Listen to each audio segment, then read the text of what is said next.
વિક્રમ સંવત 2080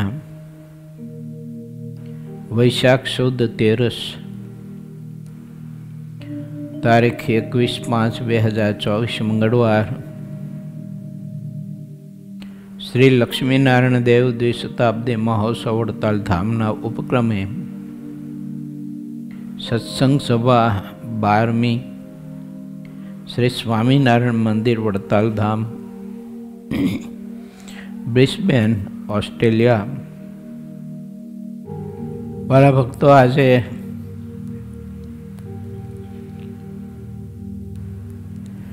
ભાલ પ્રદેશના રાજા ધીરાજ એવા મદન મોહનજી મહારાજનો 198મો વાર્ષિક પાટોત્સવનો દિવસ છે.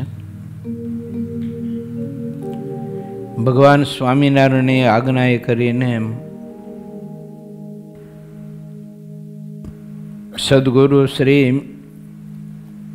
અદ્ભુતાનંદ સ્વામી અને નિષ્કળાનંદ સ્વામી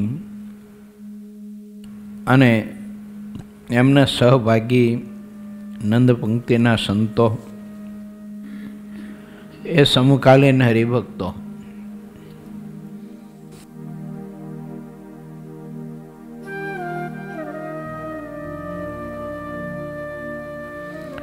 એ બધાની તપસ્યાના ભાગરૂપે ભારત પ્રદેશને મદન મોહનજી મહારાજ, શ્રી હરિકૃષ્ણ મહારાજ અને ઘનશ્યામ મહારાજની સર્વાંગી રીતે સેવાનો યોગ ને ભક્તિનો યોગ મેળવશે. મદન મોહનજી મહારાજના ચરણમાં આપણે સૌ કોઈ એવી પ્રાર્થના કરીએ કે સમગ્ર ભાલ પ્રદેશના માનવ સમાજને જે રીતે આપ દ્રષ્ટિથી કૃતાર્થ કરી રહ્યા છો, એ રીતે અમ સૌ કોઈ ઉપર પણ આપણી વધુ ને વધુ અમી દ્રષ્ટિ વરસતી રહે, જેણે કરીને ભક્તિના માર્ગમાં ચાલતા વચમાં આવતા અવરોધો અને જે કંઈ વિઘ્નો હોય તો તે દૂર થાય અને તમારી ભક્તિ અમે નિર્વિઘ્નપણે ભગવાન શ્રી હરિને પામવા માટે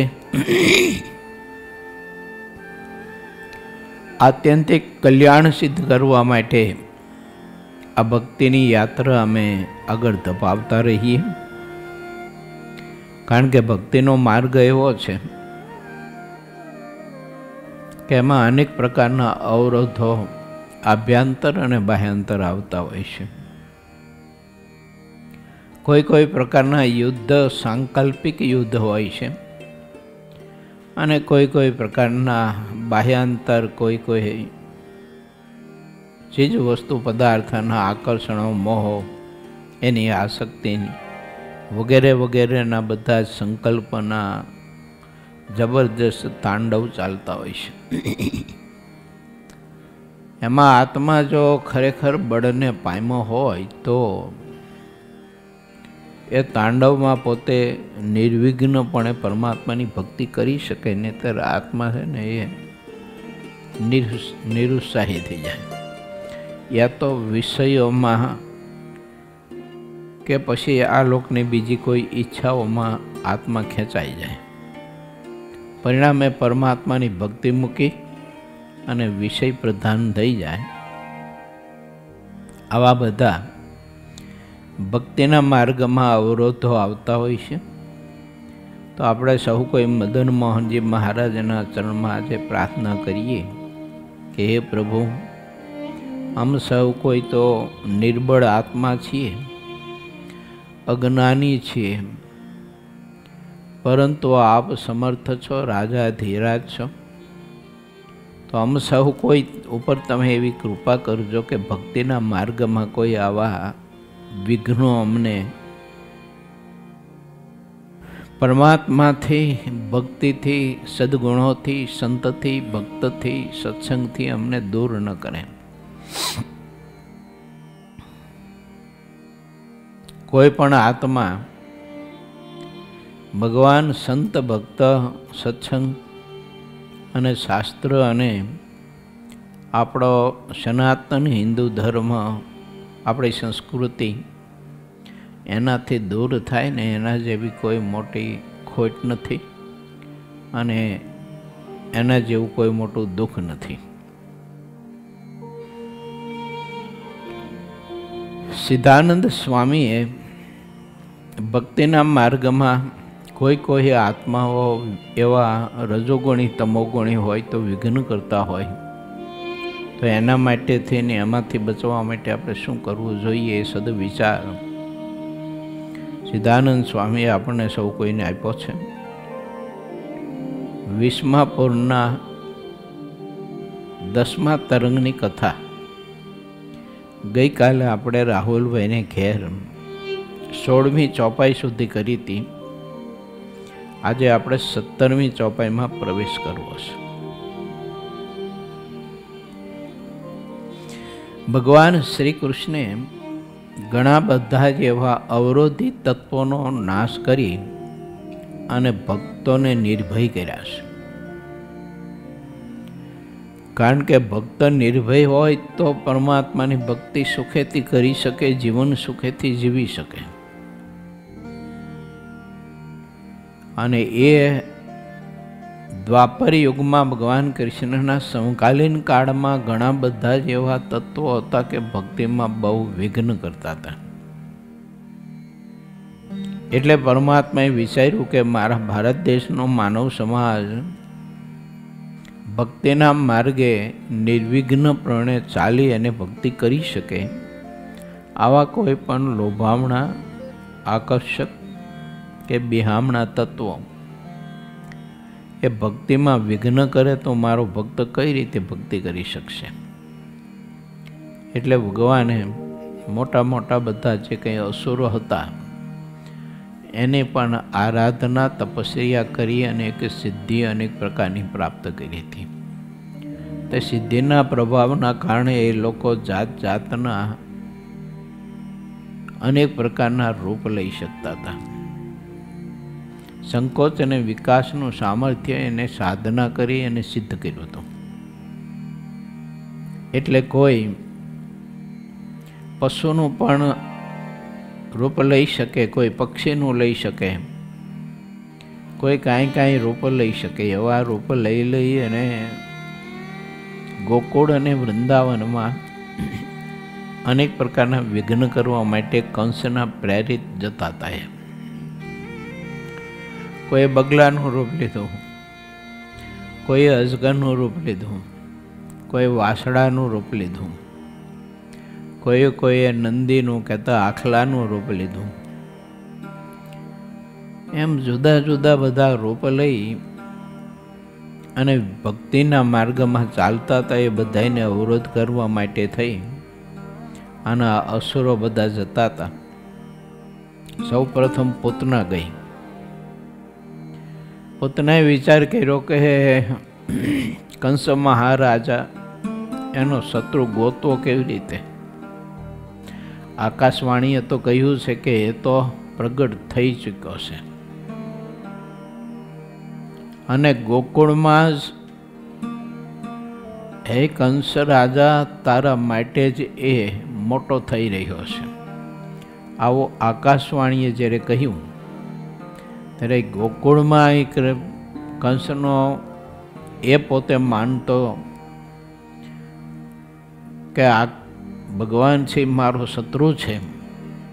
કારણ કે પરમાત્મા તો કોઈના શત્રુ છે નહીં, તો બધાના પરમ મિત્ર છે. અને કંસ એવું માનતો હતો. એટલે સૌ પ્રથમ એને પૂતનાને મોકલીને કહ્યું કે તું જા, કોઈ એવો નવજાત શિશુ તને દિવ્ય જણાય અને એમાં કંઈક તને માનવ શિશુ કરતા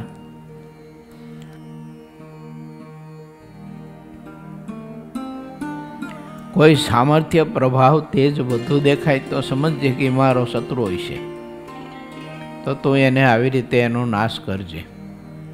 એટલે પછી પૂતને વિચાર કર્યો કે હવે આ મારે નક્કી કેમ કરવું, ગોતવો કેમ. એટલે પૂતનાએ એક સમડીનું રૂપ લીધું, પક્ષીનું. સમડીનું રૂપ લઈ અને આ પનિહારીનો પાણી ભરવા માટેનો યમુનાના કિનારે જે કિનારો હતો ને એ એક વૃક્ષ ઉપર બેઠી. અને આપણા ભારત દેશમાં એવું કે પનિહારીઓ જ્યાં પાણી ભરવા જતા હોય ને બહેનો, એટલે આખા ગામના બધા સમાચારની બધી વાતો ત્યાં થતી હોય. એટલે એ વખતના બધા આમ કહેવાય કે મીડિયા, બધા ચેનલો બધા, એટલે બધા સમાચાર ત્યાં મળે. એટલે પોતને વિચાર કર્યો કે અહીંથી બધા સમાચાર મળશે. એટલે સમડીનું રૂપ લઈને વૃક્ષ ઉપર બેઠી બધી બહેનો પાણી ભરવા આવતા હોય. એટલે એકાદ બીજી બહેનો બધી વાતો કરતી કે એ પ્રભા દેવી વાત સાંભળી કે શું છે? તો કે જોને નંદ જશોદાને ત્યાં બાળકનો જન્મ થયો, પણ ઓહો એવું લાગે છે કે બાળક કેટલો બધો રૂપાળો છે ને કેટલો તેજસ્વી ને પ્રભાવશાળી છે. હા કે મેં તો છે ને જોયું ને અનુભવ્યું કે એ બાળકનો જન્મ થયો ત્યારે તો આકાશમાંથી દેવતાઓએ નગારા અને ભેરી શંખના એવા નાદ કરેલા અને આકાશમાંથી પુષ્પની વૃષ્ટિ થયેલી નંદ ભવનના ઉપર, ચંદનની પણ વૃષ્ટિ થયેલી. લાગે છે કે આ કોઈ નંદ યશોદાનો દીકરો માનવ નથી. આમ હોય જ ને બેન, કેમ ન હોય પ્રભાદેવી? બિચારા નંદ અને જશોદાએ કેટલી તપસ્યા કરી છે, કેટલી કઠિન આરાધનાઓ કરી છે, અને કેટલું બધું સંયમી જીવન જીવી. અને જશોદાની પતિવ્રતાની ભક્તિ એટલી બધી દૃઢ છે, પક્વ છે. તો પછી પરમા ભગવાન તો એને આવો તો દીકરો આપે જ નહીં કે. આવી બધી વાતો બહેનો કરતા હતા. એટલે પોતાને નક્કી થઈ ગયું કે આ કંસનો મિત્ર, કંસનો શત્રુ એ જ આ નંદ યશોદાનો દીકરો આવે. એના ભવને પહોંચવાની વાત છે. કે એના ભવને કેમ પહોંચવું, જવું કેમ, એને કેમ. રૂપ બદલાયું. વિચાર કરો, અસુરોમાં પણ શરીરનું રૂપાંતર કરવા માટેનું સામર્થ્ય હતું. એનું દુર્ભાગ્ય એ હતું, એનું કમ ભાગ્ય એ હતું કે એને કોઈ ભારત દેશનો પવિત્ર સંત ન મળ્યો. આ બધી કથાઓથી આપણે એ સમજી શકીએ કે મારા તમારા ઉપર સર્વ અવતારે ભગવાન સ્વામિનારાયણની કેટલી બધી કૃપા કહેવાય. કે ભગવાન શ્રી હરિએ આપણને સંતો જેવા સંતો અને હરિભક્તો જેવા હરિભક્તોનો યોગ આપ્યો છે કે ક્યાંક આપણું જીવન કોઈ પણ કારણોથી ભક્તિના માર્ગથી ફંટાતું હોય ને ભક્તિના માર્ગમાં આપણું મન કંઈક આપણને વિચલિત કરતું હોય, તો એ સંત અને ભક્તની સાથે જો આપણને સાચી પ્રીતિ હોય, સ્નેહ હોય, એની સાથે આપણને જો આત્મીયતા હોય, તો એ આપણને રોકે ટોકે અને આપણને સાચી સમજ આપે. આ લોકો પાસે આટલું સામર્થ્ય હતું, આટલું જ્ઞાન હતું, આટલી શક્તિ હતી, પણ એ શક્તિનો ઉપયોગ એણે દેશને, દેશની સંપત્તિને, સમાજને અને સમાજની સંપત્તિને નષ્ટ કરવા માટે ને ભ્રષ્ટ કરવા માટે જ પોતાના સામર્થ્યનો અને પોતાના ઐશ્વર્યને એને ઉપયોગ કર્યો. શા માટે? તો એને કોઈ સાચો પથદર્શક ન મળ્યો. મારું તમારું એ પરમ ભાગ્ય છે કે ઠાકોરજીએ આપણને કૃપા કરીને આવા પરમહંસો આપ્યા. સિદ્ધાનંદ સ્વામીએ પોતાની કલમે લખીને આપણને કેટલું બધું ભક્તિના માર્ગમાં માર્ગદર્શન આપ્યું છે કે હે મારા ભારતવાસી ભાઈઓ, તમે ભક્તિના માર્ગે જો ચાલ્યા છો તો એ માર્ગમાં આવા બધા અવરોધ આવવાના બધા સંભવ છે. અત્યારે આમાં ઓલા જીપીએસમાં બતાવે ને બધું રસ્તાઓ, ટ્રાફિક બતાવે, તો પછી આપણે બીજો રસ્તો લઈએ એમ. હવે એ વખતના આ બધા છે ને જીપીએસ હતા પરમહંસો.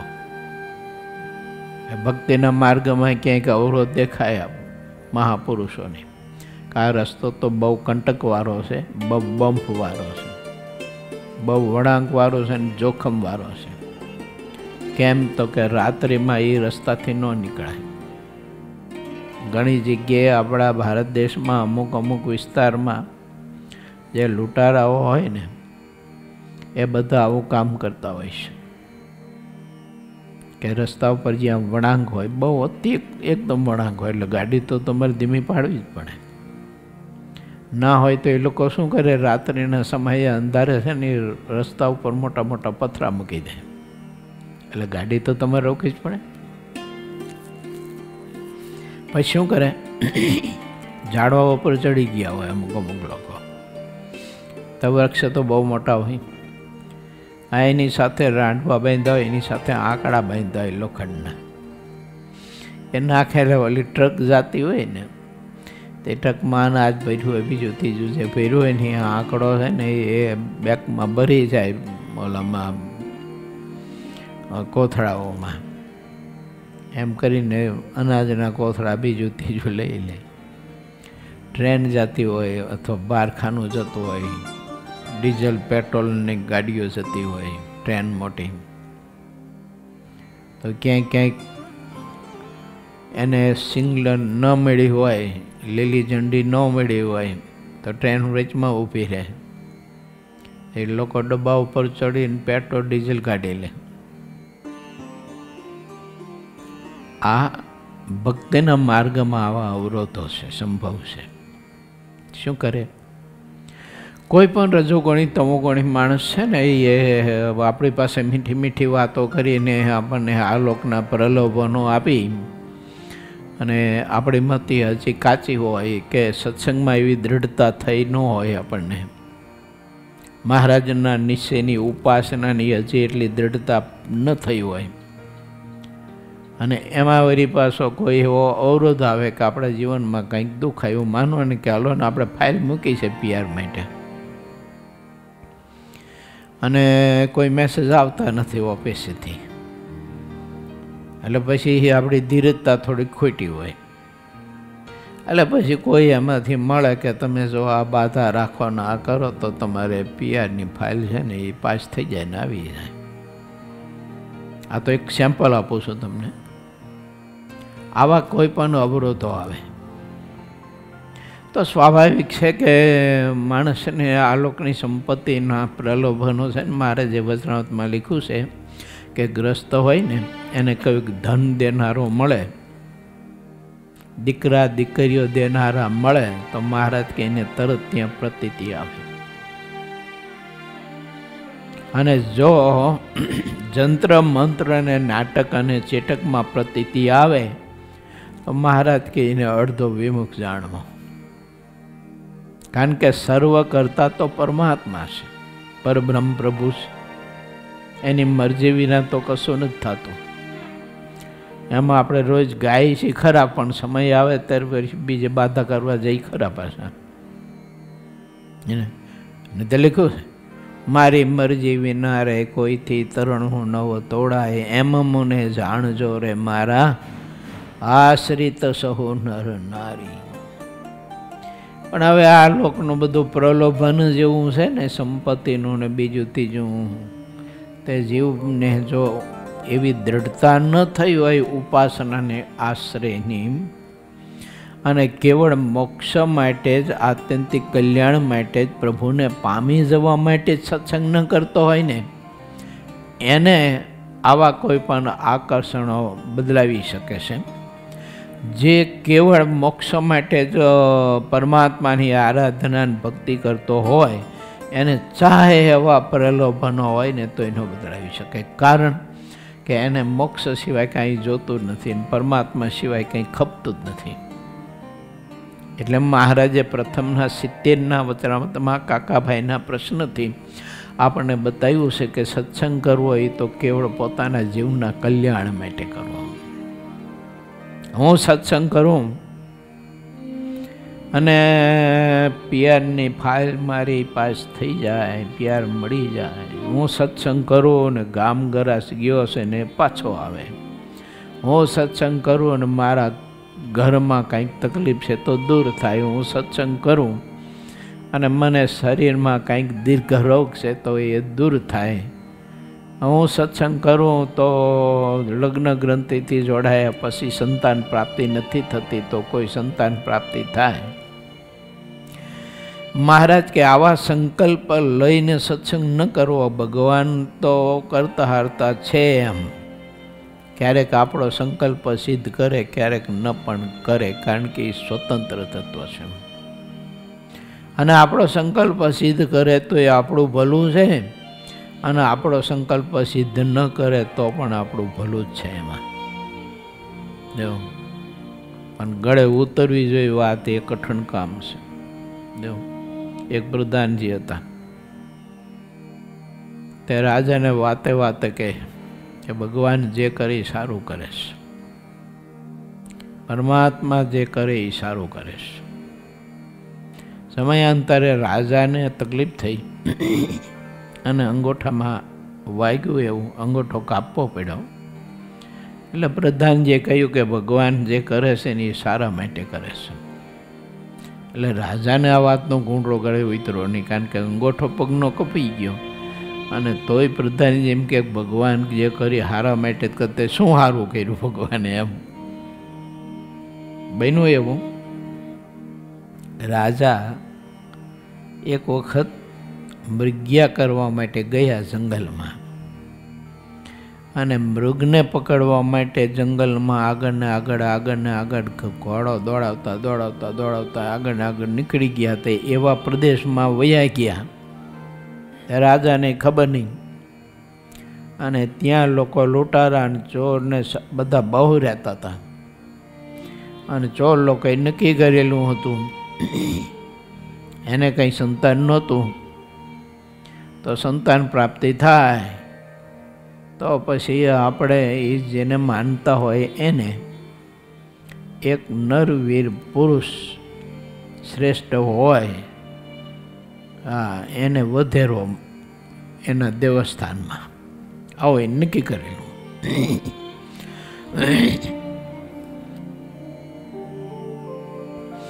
અને એવો નરવીર પુરુષ ગોતતા હતા પણ મળતો નહોતો. પુત્ર પ્રાપ્તિ થઈ ગઈ એટલે બાધા તો કરવી જ પડે. એમાં આ રાજા મળી ગયા. રાજા મળી ગયા એટલે આ લોકોએ રાજાને પકડ્યા, કારણ કે રાજા એકલા હતા, કોઈ સાથે હતું નહીં, રક્ષકો નહોતા, પ્રધાન નહોતા. એટલે પકડીને લઈ ગયા રાજાને. પછી એના દેવાલય પાસે હાજર કર્યા. પછી દેવાલયના જે કંઈ પૂજારીઓ બીજા ત્રીજા જે કંઈ હોય તે લોકોએ જે થતો એ બધો વિધિ કર્યો, રાજાને નવડાવ્યા. એટલે એ લોકોના નિયમ પ્રમાણે પછી એના કપડાં ચેન્જ કરાવી અને ધોતિયુંને એવું પહેરાવીને પછી રાજાને ત્યાં દેવાલયમાં દેવની પાસે બેસાડવામાં આવ્યા. બધો પૂજા વિધિ થયો. અને પછી જે તે પૂજારી હતા તે હાથમાં ખડગ લઈ અને પછી બાજુમાં ઊભેલો માણસ એને કહ્યું કે હવે આનું મસ્તક કાપી અને આ દેવના ચરણમાં મૂકી દો અને ખપરમાં લોહી લઈ અને પછી આ દેવને લોહી ચડાવી દો. એમાં જે મુખ્ય પૂજા કરાવનાર પુરોહિત હતા ને એની દૃષ્ટિ ગઈ. તેને જોયું તો રાજાનો અંગૂઠો કપાયેલો હતો. તો કે આ તો ખંડિત કહેવાય, ખંડિત એ આપણે એનું બલિ ન ખપે, ન દેવાય, કે આને કાઢી મૂકો, ન ચાલે, ખંડિત કે. તે પછી રાજાને તો કાઢી મૂક્યા, એના કપડાં જે બધા હતા એ આપીને. રાજા માન છે ને જીવ લઈને પાછા આવ્યા. અને પછી તો વાત તો બધી લાંબી છે, પણ પછી પ્રધાનજી કહ્યું કે મહારાજા સમ્રાટ હવે તો સમજાણું ને કે ભગવાન જે કરતા હોય તે સારા માટે કરતા હોય, પણ હવે ભગવાન આપણને આપે ત્યારે તો સારું સમજાય છે, પણ ન આપે ત્યારે નથી સમજાતું. તકલીફ એ છે. જો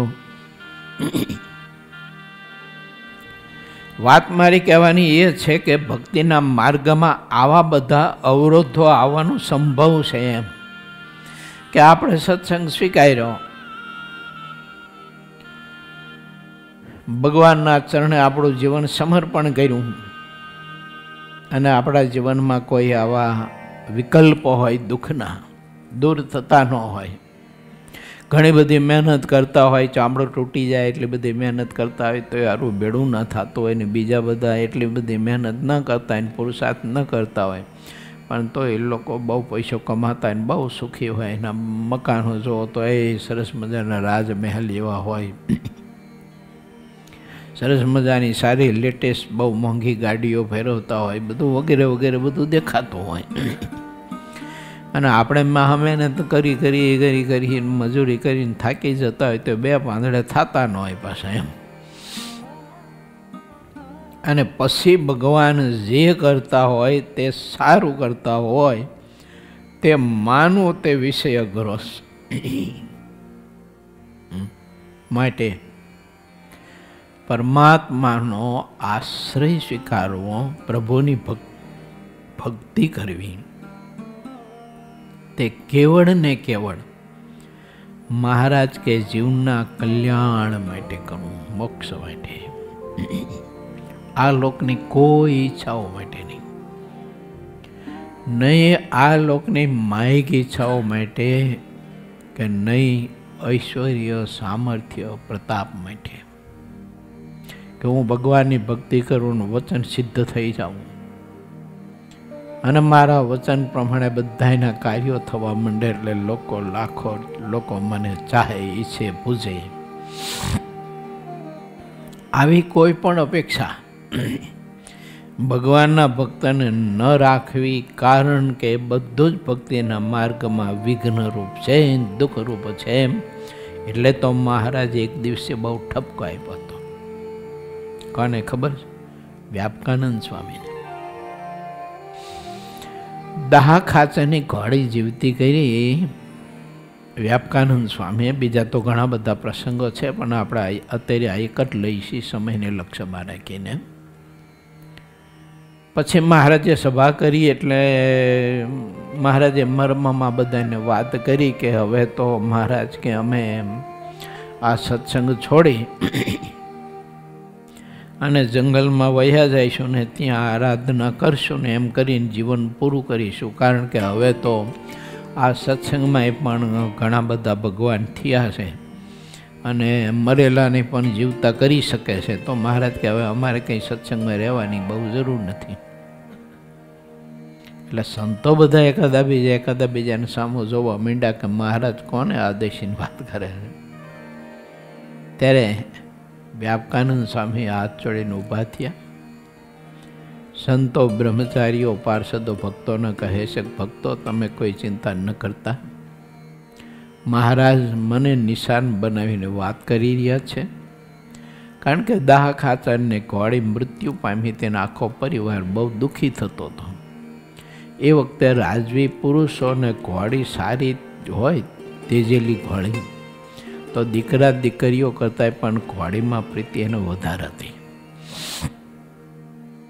તો આખો પરિવાર રડતો હતો. એટલે વ્યાપકાનંદ સ્વામી કે મને દયા આવી કે બિચારો આખો પરિવાર રડે છે.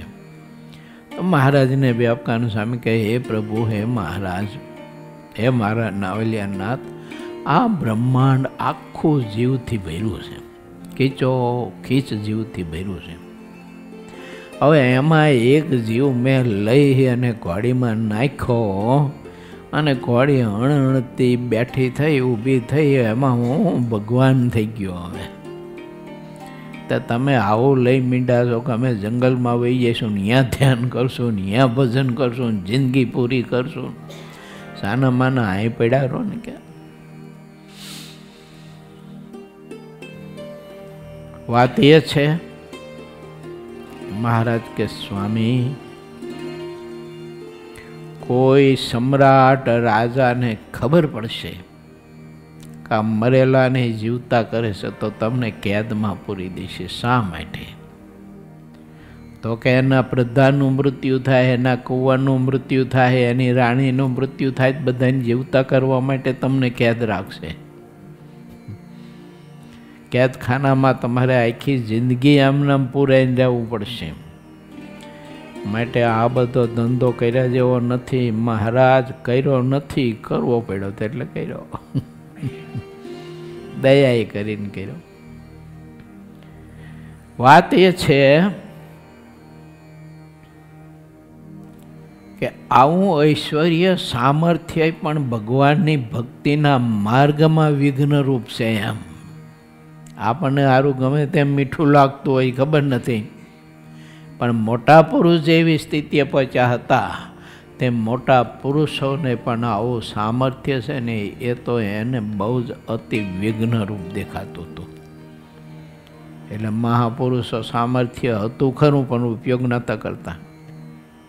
પછી ક્યાંક ક્યાંક મહારાજની મરજી હોય તો ક્યાંક ક્યાંક સામર્થ્ય થોડુંક બતાવ્યું છે. કોઈ મૂંગાને બોલતા કર્યા હોય કે પાંગડાને ચાલતો કર્યો હોય, ગોપાળન સ્વામી વગેરે વગેરે. પણ એ મહારાજની મરજી હોય તો જ કરે. આપણી ગોળે પછી ઓફિસ ન ખોલે. આપણે તો ઓફિસ ખોલી શું ત્યારે 2 જણા બહાર બેહારી પ્રચારકો, શું એમ ના કરે મોટા પુરુષો. માટે ભક્તિને નિર્વિઘ્ન જો રાખવી હોય તો આપણા ઉપર સંતનું છત્ર હોવું જોઈએ. કોઈક આપણે રોકનાર ને ટોકનાર હોવું જોઈએ કે ભગત, ભગવાનની ભક્તિ તમે આટલા માટે કરો છો, આટલા માટે કરી હતી, અને ભગવાન પાસે માગી માગીને આ લોકના લોચા માગવાના. આવું છે. એટલે સમયને લક્ષ્યમાં રાખીને આપણે આ કથાને સમજવા માટે પ્રયત્ન કરીએ. આ અસુરો છે એ એક પ્રકારનું મોટું વિઘ્ન છે. અસુરે એને કહેવાય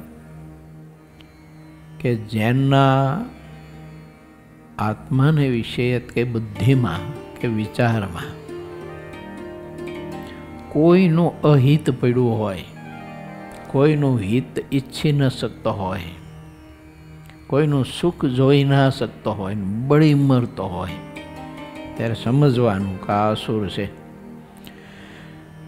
તો ચાલો આપણે 20મા પૂરના 10મા તરંગની 17મી ચોપાઈમાં પ્રવેશ કરીએ.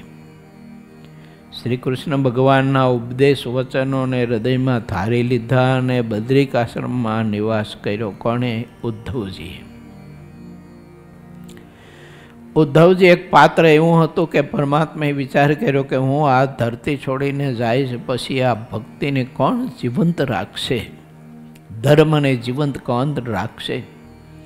એટલે ઉદ્ધવજીને પોતાનું ભક્તિનું ને ધર્મનું બધું જે કંઈ તત્વ હતું તે ઉદ્ધવજીને આપ્યું. સમાજ તો ઘણો હતો.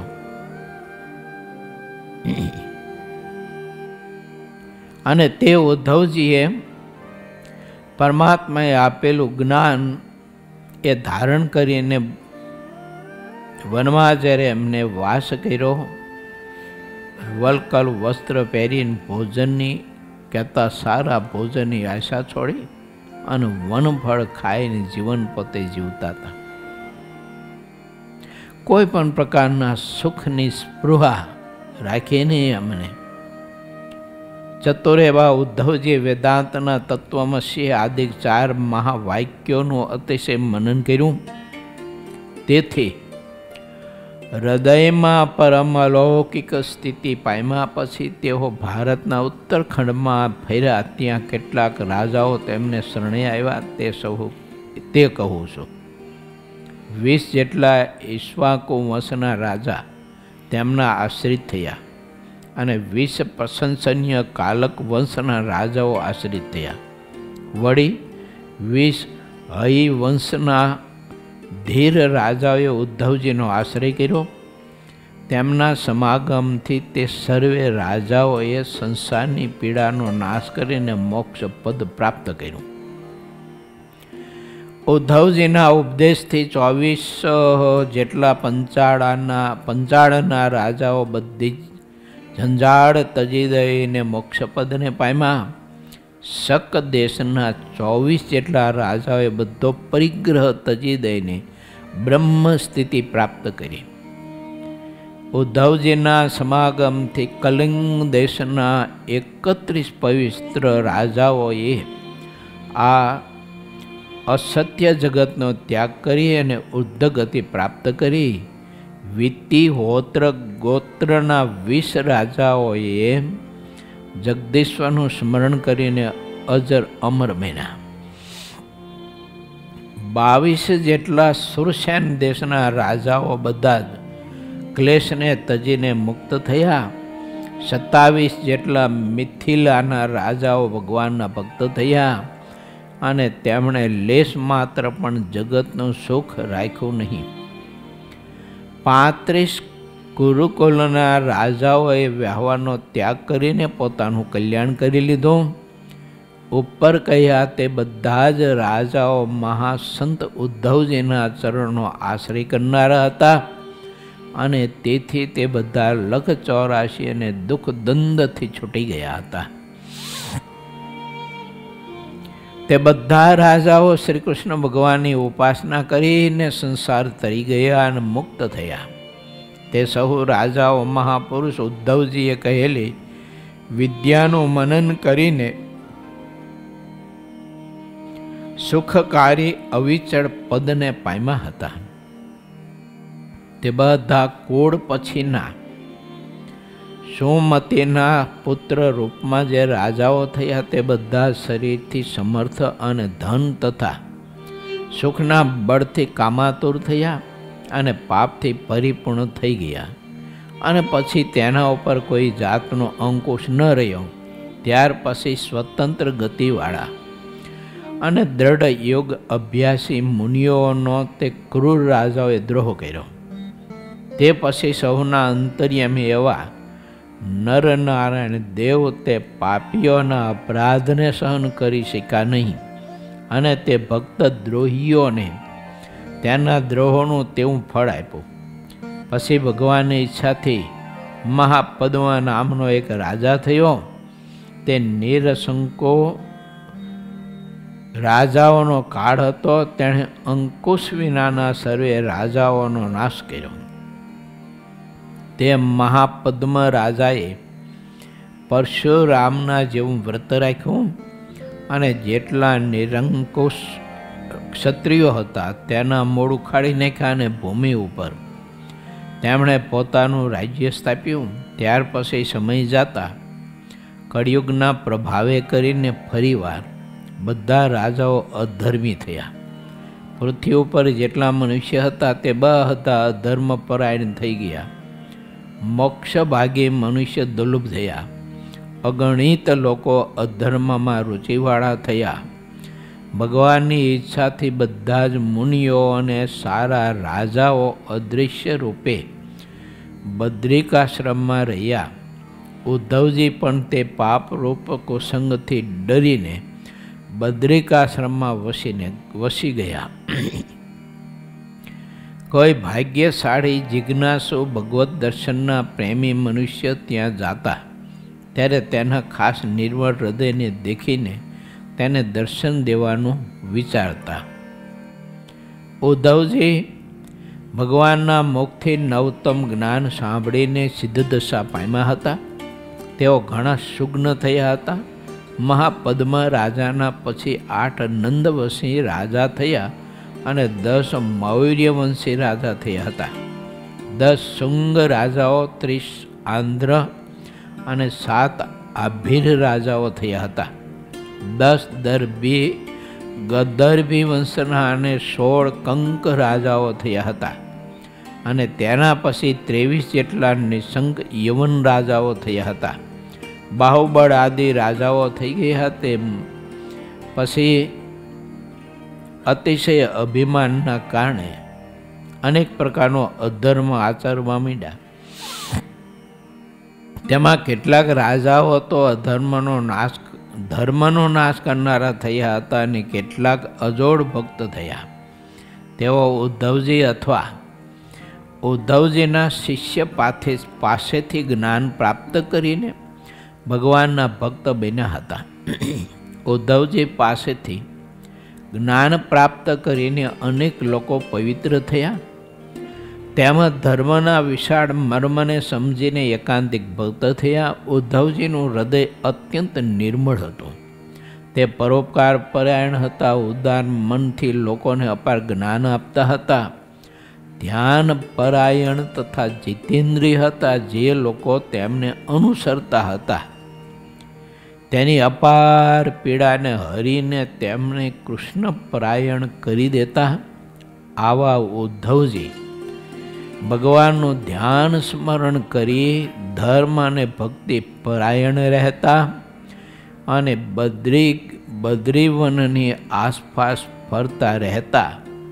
ઇતિ શ્રી સહજાનંદ સ્વામી શિષ્ય સિદ્ધાનંદ મુનિ વિરચિત શ્રી હરિચરિત્ર અમૃત સાગરના વિંશપુરમાં ગોપી ભટ્ટે ભક્ત ઉદ્ધવના ઉપદેશથી મોક્ષ પામેલા અને બીજા અનેક રાજાઓની વાત કહી એ નામે 10મો તરંગ સમાપ્ત થયો.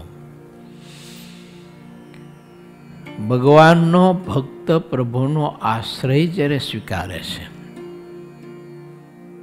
ત્યારે પરમાત્માના સ્વરૂપના સંબંધે કરીને પ્રભુમાં જે ગુણ છે, દયા, પ્રેમ, કરુણા, વૈરાગ્ય, ત્યાગ, ધીરજતા વગેરે વગેરે, પ્રથમ પ્રકરણના 62ના વચરામૃતમાં 39 ગુણ બતાવ્યા છે.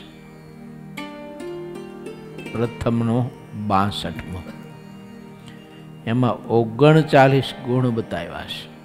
એ બધા જ ગુણ જે ભક્તને ભગવાનનો સંબંધ થાય, પ્રભુમાં પ્રીતિ થાય, તો એ ગુણ બધા જ એનામાં આવિર્ભાવ પામે છે. આ એક સૃષ્ટિનો ક્રમ છે. જો વ્યસનનો સંગ થાય ને તો આપણા ન હોય ને તો વ્યસન આવે. અતિ કામી પુરુષ હોય ને એનો સંગ થાય તો આપણે નિષ્કામી હોય ને તોય પણ આપણામાં કામ વાસના અતિશય ઉત્તેજિત થાય છે. લોભી માણસનો સંગ થાય તો આપણે ગમે તેટલા ઉદારો હોય તેમ છતાંય એના સંગે કરીને એનો ગુણ આપણામાં આવે ને એટલે આપણે પણ એવા લોભી થઈ જઈ ખરા. કોઈ નિંદક માણસ હોય ને એનો સંગ થાય તો આપણે પહેલાં કોઈની નિંદા ન કરતા હોય પણ પછી પેટ ભરી ભરીને કરી તોય સંતોષ ન થાય. એવા પાકા ભગત બનીએ આપણે. જો એટલે સંગ છે ને એના ઉપર આધાર રહેવાનો. મહારાજે પ્રથમ પ્રકરણના 18મા વચરામૃતમાં સંગ શુદ્ધિ માટેની બહુ વાત મહારાજે વિસ્તારથી બતાવી છે. માટે મારે તમારે વિચારવાનું આપણે બધાને કે આપણે શું પ્રાપ્ત કરવું છે. મહારાજને મેળવવા છે, જન્મ મરણથી મુક્ત થવું છે કે હજી અપડાઉન કરવું છે, શું ઈચ્છા છે આપણી એ પહેલો વિચારવાનું આપણે. હે આપણે અપડાઉન કરવું એને વારંવાર જન્મ લેવો હોય તો એવાનો સંગ કરવાનો, અને જો જન્મ મરણથી મુક્ત થઈ જવું હોય તો આપણે એવા ભગવાનના ભાગવત પુરુષોનો સંગ કરવાનો. કારણ કે આ આધાર તો સંગ ઉપર જ રહેવાનો, મારો ને તમારા બધાયનો. સત્સંગમાં આવી ગયા એટલે માટીને થઈ ગયા એવું ન માનતા.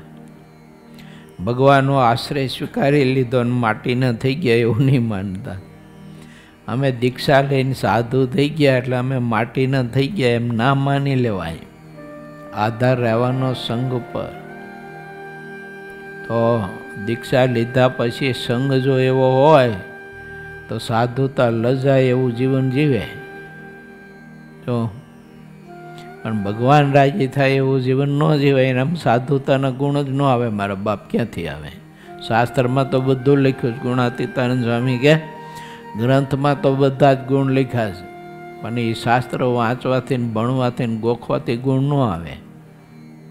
એ ગુણ જેને ધાર્યા હોય એવા સત્પુરુષ હોય ને, એનો મન કર્મ વચને કરીને સમાગમ કરે ને તો તે ગુણ આવે.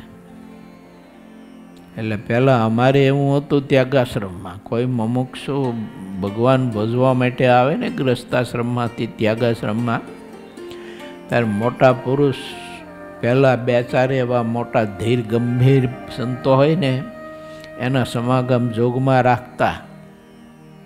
પછી એને પહેલાં પ્રાકૃત ગ્રંથો બધા વંચાવે, શીખડાવે, ધ્યાન ભજનનું અંગ બંધાવે, એનું ઘડતર કરે, ઉપાસના દ્રઢ કરાવે, પરિપક્વ કરાવે. અને પછી એમ લાગે કે આ પાત્ર છે તો પછી આગળ એને અભ્યાસ કરાવતા, દીક્ષા આપતા. આ આવ્યો ને સીધો માંડ્યો ને સીધો જ વક્તા કરી નાખ્યો એવું નહોતું.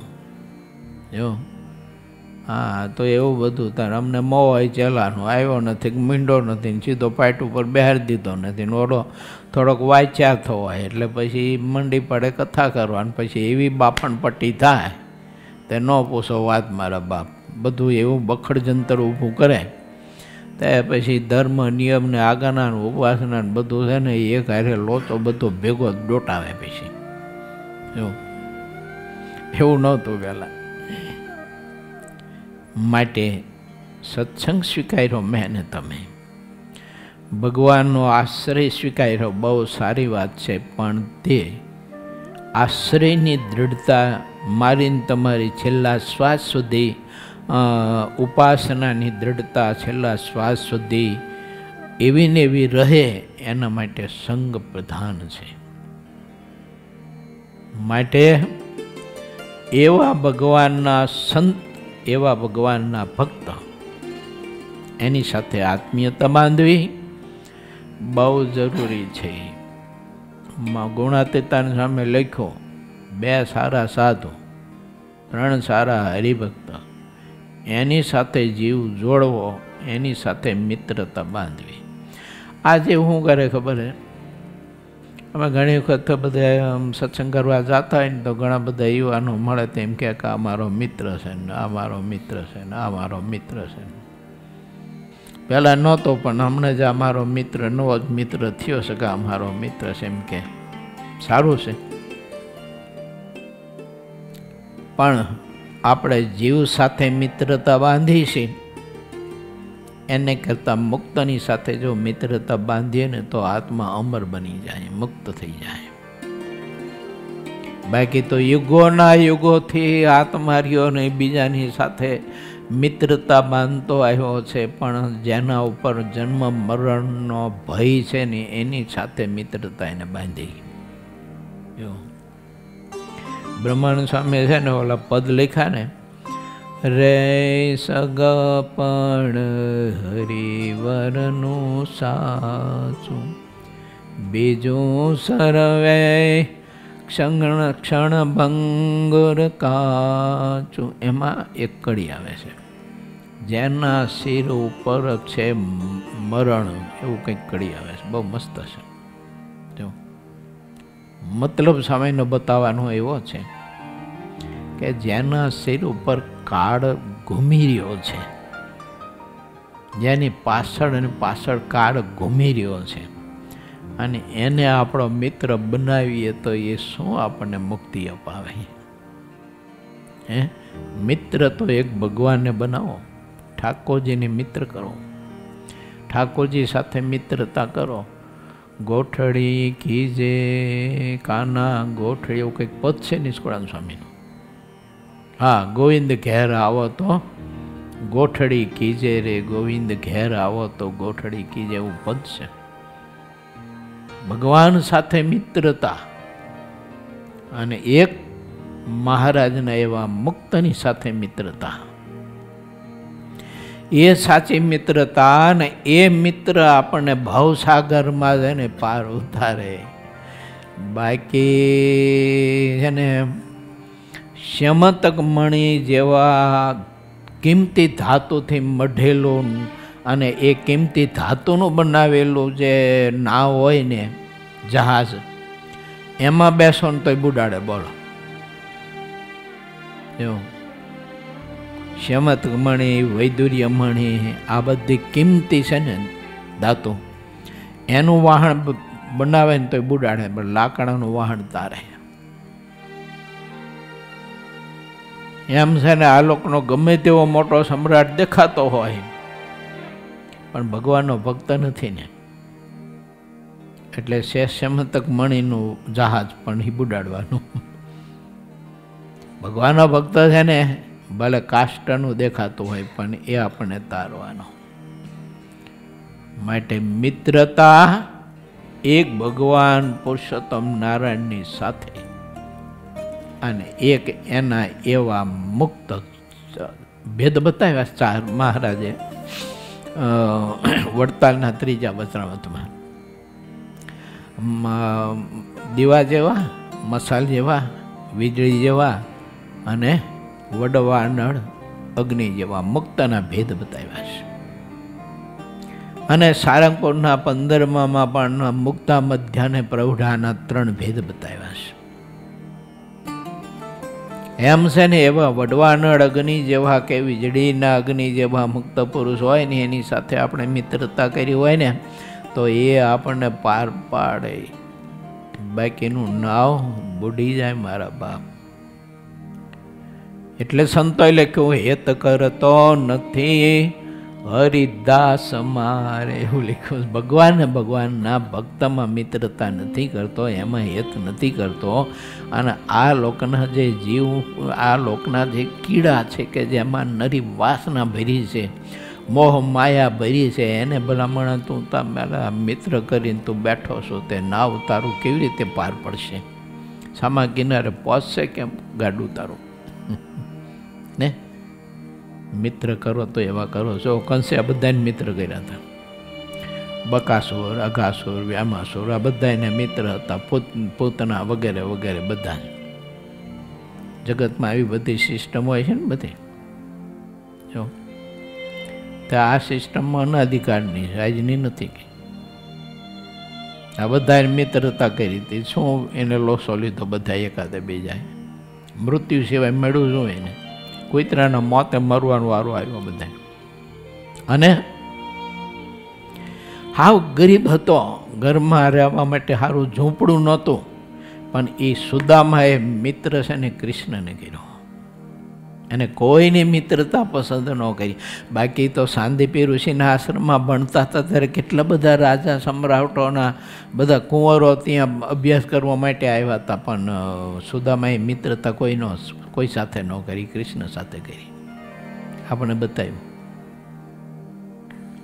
આપણા ગુરુ કવિ સમાર બ્રહ્માનંદ સ્વામી, ગોપાળાનંદ સ્વામી, મુક્તાનંદ સ્વામી, પ્રેમાનંદ સ્વામી, નિષ્કુળાનંદ સ્વામી, આ બધા જ પરમહંસોને લ્યો અને બધા જ હરિભક્તોને લ્યો. સમકાલીન મહારાજના હરિભક્તો સંતોને તો મિત્રતા કોની સાથે કરી? અક્ષરધામના અધિપતિ પુરુષોત્તમ નારાયણ સાથે કરીશ. એ મિત્ર હાચો. મહારાજે ન કહ્યું કે દુઃખ લગાડીને પણ હિતની વાત કહે તે મિત્ર હાચો. હા, બાકી મને તમને ભયલું કરીને પંપોડે કે એમ જાઓ બધા મજા સમજવાનું કે આપણું છે ને ગાડું ઊંધું નાખવાનો છે. જો કારણ કે જીવનમાં 3 વસ્તુ માણસના જીવનમાં વણાયેલી છે. એક પ્રશંસા, ખુશામતી, ખતરનાક પોઈઝન. આપણે ઈચ્છવી નહીં અને કોઈની ખોટી ખુશામતીઓ કરવી નહીં. આવી બધી વાત છે. એટલે ટૂંકમાં કહું, મિત્રતા ભગવાનને ભગવાનના મુક્તની સાથે કરવી બહુ અદ્ભુત વાત છે. 10મા તરંગની કથા આપણે લીધી અને સિદ્ધાનંદ સ્વામીએ આપણા ઉપર બહુ કૃપા કરીને આવું અમૃત જ્યારે આપણને આપ્યું છે, તો તે અમૃતનો આપણે સૌ કોઈ અખંડ પાન કરતા રહીએ, જેણે કરીને આત્મા અમર બની જાય, ભગવાન પુરુષોત્તમ નારાયણના ચરણ કમળની સેવાનો અધિકારી બની જાય. બસ આટલું આપણે સૌ કરવાનું છે. श्रीपतिं सिद्धरं सर्वदेवेश्वरं भक्तिधर्मात्मजं वासुदेवं हरे माधवं केशवं श्रीरामदां कारणं नीलकण्ठं भजे सहजानंद स्वामी महाराज